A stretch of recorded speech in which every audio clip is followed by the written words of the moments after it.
Now we're going to talk to a very serious guest, Dr. Rachel Ehrenfeld. She is the director for the American Center for Democracy. She's pushing the Free Speech Protection Act. That sounds good. And she's also the author of the book, Funding Evil, How Terrorism is Financed, How to Stop It, Evil Money, Encounters Along the Money Trail, and Narco-Terrorism. Dr. Ehrenfeld, that is a very long title. It's not a long title. These are three separate books. Oh, okay. I was going to say, that cannot possibly be one Funding title. Evil is one, Evil Money is another one, Oh, and Narco-Terrorism is the third one. Oh, okay, I got you. I have to be honest with Dr. Ehrenfeld, evil money sounds kind of funny.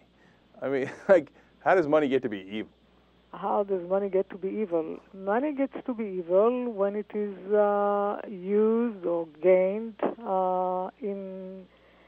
in evil ways. I don't know. It sounds a little Bushian to me. But anyway, all right, let's try to focus on the things we agree on, because I suspect there are some things we don't agree on.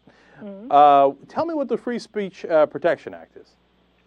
The Free Speech Protection Act is a bill pending before Congress now, which hopefully will pass soon. We had hearings before the Senate Judiciary Committee 2 weeks ago. The bill says that no foreign libel judgments can be enforced on American writers, publishers, bloggers, scientists, scholars, anybody who writes professionally. Tell me why it came about. What happened to you that led you to champion this bill?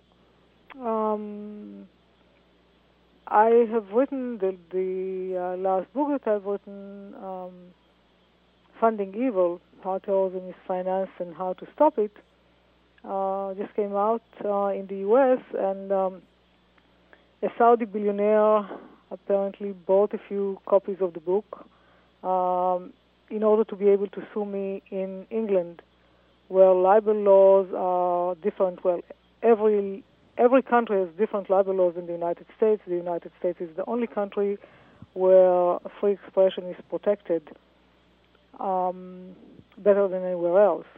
England has very pro-plaintiff libel laws, and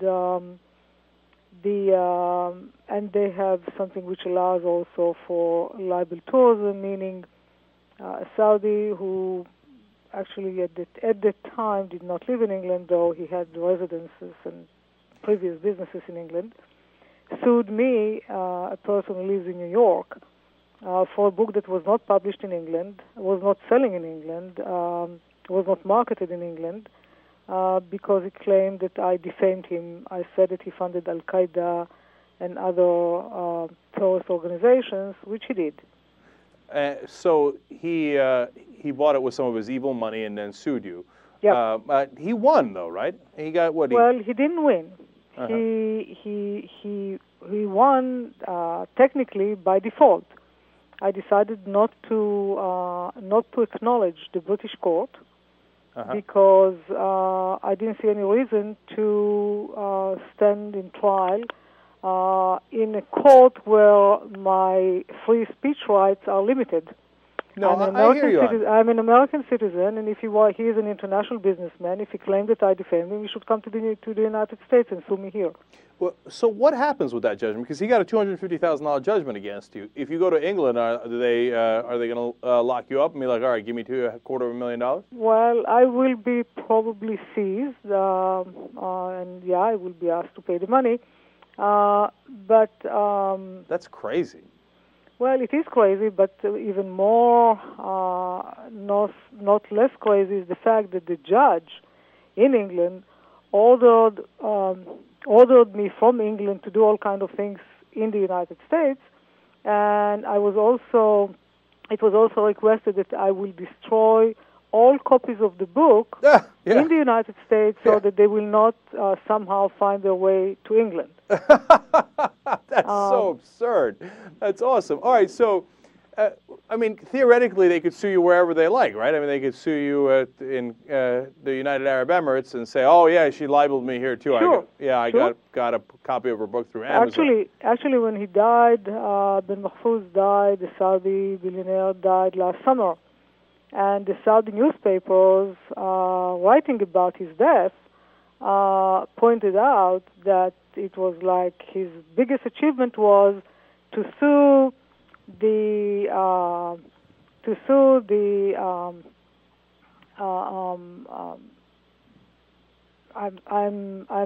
I was born in Israel. Mm-hmm. I have dual citizenship, so they said the Israeli Zionist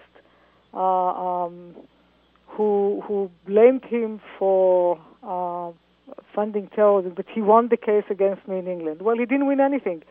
He was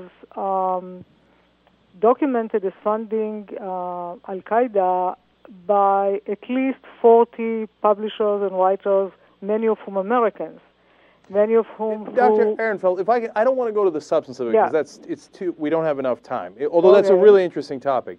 But what I want to know is the consequence of this. So does that mean just if you lose this libel suit in whichever country, in this case England, but it could be other countries, basically you just can't go to that country anymore? No, the consequence is that, and this is why it is important to say how many people he sued before, and he won apologies and retractions because he intimidated everybody into silence.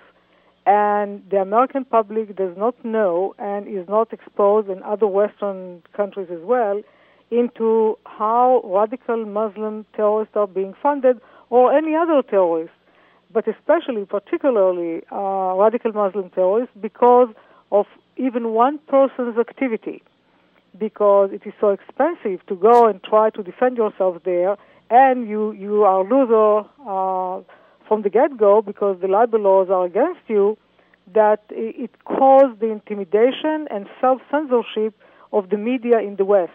Right. But they can't get the money from you, but it causes the intimidation so and it causes you troubles they cannot in that get the money country. from me, but I was not looking at the money issue. I was looking at the fact that I have my free speech and I want to preserve it. No, absolutely. So if we pass the Free Speech Protection Act here in the U.S., how does that really help? Because we already have fairly good laws in the U.S. in regards to Well, no, we don't have actually enough protection. This is why Congress is considering it, because we don't have enough protection. We have protections in the country, in the United States.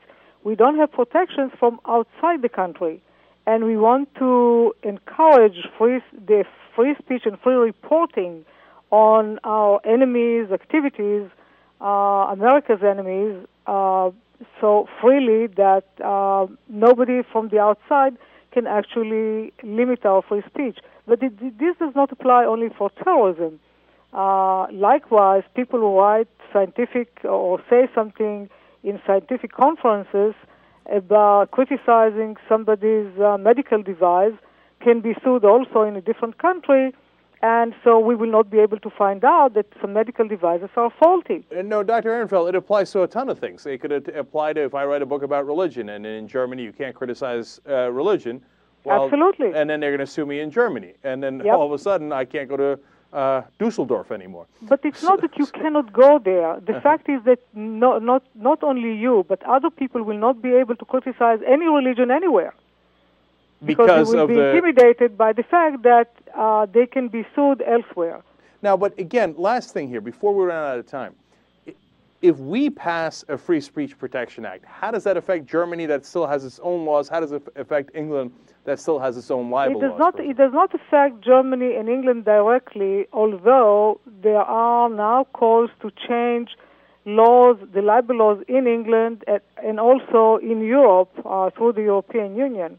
It affects mainly Americans who will feel free to publish without any intimidation that something can happen to them. Why? Because they're going to get sued in those other countries anyway. So what? I still don't get it. It will enable us to publish freely. What happened because Americans, we don't know, maybe somebody can come here and actually try to collect and enforce the judgment.